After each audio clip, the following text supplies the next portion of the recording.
హల్లెలూయా, స్తోత్రం. దేవునికి మహిమ కలుగును గాక. దేవుడు ఈరోజు దీవించును గాక. 2025 సంవత్సరము 2వ నెల 23వ తారీఖు ఈ ఉదయకాలం వరకు మనలను దేవుడు రక్షించాడు, ప్రాణం పోశాడు. ప్రాణం పెట్టేంతగా మానవులను ప్రేమించాడు. హల్లెలూయా, స్తోత్రం స్తోత్రం. తండ్రి పరిశుద్ధుడు పరిశుద్ధుడు పరిశుద్ధుడు పరిశుద్ధుడు పరిశుద్ధుడు పరిశుద్ధుడు అని కోటాన దేవదూతలతో నిత్యము మానక పొగడబడుతున్న దేవుడు నీవే ప్రభువా. యావత్ ప్రపంచ మానవాళి పాపముల కొరకు, శాపముల కొరకు కల్వరిశిలలో రక్తం గార్చి చనిపోయి సమాధి చేయబడి 3వ దినమున తిరిగిలేసిన దేవుడవు తండ్రి.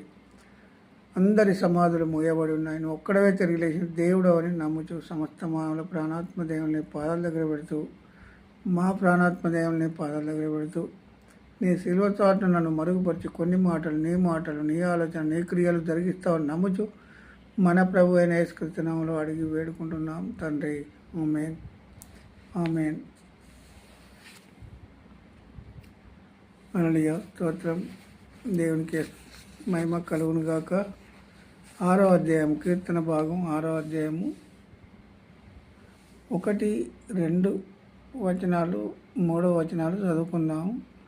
యెహోవా కోపం చేత నన్ను గద్దింపకము, నీ ఉగ్రతతో నన్ను శిక్షింపకము. యెహోవా, నేను కృషించి ఉన్నాను, నన్ను కరుణించుము.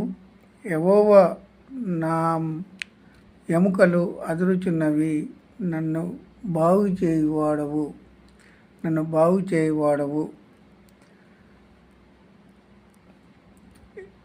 నా ప్రాణము బహుగా అదురుచున్నది. యెహోవా, నీవు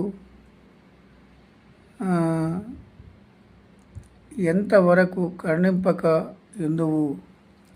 యెహోవా, అయితే నా ప్రాణము బహుగా అదురుచున్నది.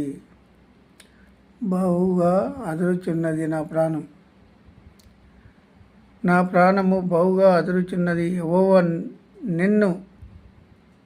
నన్ను ఎంతవరకు కరుణింపక యుందువు. యెహోవా, తిరిగి రమ్ము, నన్ను విడిపింపుము. నీవు నన్ను కరుణించుము.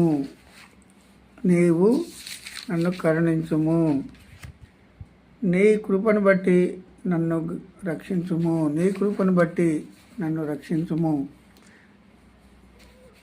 3-4 వచనాలలో ఏమని చెప్తాడు దేవుడు?